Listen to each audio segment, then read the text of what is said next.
এনে আমি দিৰিং নদী বুলি কওঁ এইটো। কিন্তু দলংখনটো আপোনাৰ বহুত আগতে বনাইছিল, কিন্তু দলংখন ভাঙবা বহুত দেৰি হ'ল। ময়ো এটা বিজনেছমেন, মোৰ আপোনাৰ পেণ্ডেলৰ কাম কৰিব আহোঁ। আৰু এটা কালিয়ে মই গাড়ীখন আনছোঁ, সেইটো বাৰে আপোনাৰ গাড়ীখন ৰাখছোঁ, কান্ধেৰি আপোনাৰ মাল কমপ্লিট টানছোঁ, আৰু ইপিনৰ পৰা গাড়ী এখন ভাড়া কৰিছোঁ, ইপিনৰ পৰা টানছোঁ।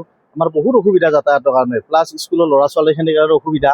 আজি স্কুলত ল'ৰা ছোৱালী ৰাতিপুৱা গৈছি, আপোনাৰ দলংখন খহি যাওঁ যাওঁ অৱস্থা, একদম বেয়া অৱস্থাত আছে। যদি দলংখন বাইচান্স খহি যায়, ল'ৰা ছোৱালীখিনি কমপ্লিট অহা যোৱা বন্ধ হৈ যাব।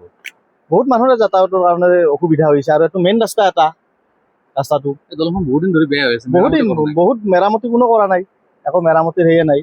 আপোনাৰ কণ্ডিশ্যন বহুত বেয়া হৈ আছে একদম দলংখনৰ কণ্ডিশ্যন। চৰকাৰলৈ কিবা আহ্বান জনাব নতুন চৰকাৰ? চৰকাৰতো আহ্বান জনাব লাগিব, চৰকাৰে কৰি দিলে ভাল হয় আৰু বিজেপি চৰকাৰ, যাতে কেন্দ্ৰতো বিজেপি চৰকাৰ, ৰাজ্যতো বিজেপি চৰকাৰ, মানে তেখেতসকলে অতি সোনকালে এখন কৰি দিলে মানুহখিনিৰ বহুত সুবিধা হ'ব যাতায়াতৰ কাৰণে। প্লাছ স্কুলৰ ল'ৰা ছোৱালীখিনি বিশেষকৈ অসুবিধা, বা বিজনেছ কৰা মানুহখিনিৰ কাৰণে অসুবিধা। এতিয়া ডাঙৰ গাড়ীতে যাতায়াত একেবাৰে নহয়। ডাঙৰ গাড়ী বুলি নহয়, সৰু গাড়ীৰো আপোনাৰ যাতায়াত বন্ধ হৈছে। ময়ে বাইক লৈ কামত আহিছোঁ, বাইকখন ময়ে মন্দিৰত থৈ আহিছোঁ, খোজকাঢ়ি আহিছোঁ, মই ইপিনে খোজকাঢ়ি গৈছোঁ। বহুত অসুবিধা হৈছে আমাৰ।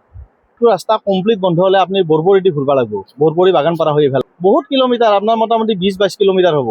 আপোনাৰ 5 কিলোমিটাৰ জেগাৰ কাৰণে 20-22 কিলোমিটাৰ ঘূৰিব লাগিব। আপোনাৰ মোটামুটি এখন গাড়ী যদি ঘূৰি আহিব লাগে, আপোনাৰ এটা বেলা গুচি যাব, আপোনাৰ 4-5 ঘণ্টা টাইম ল'ব।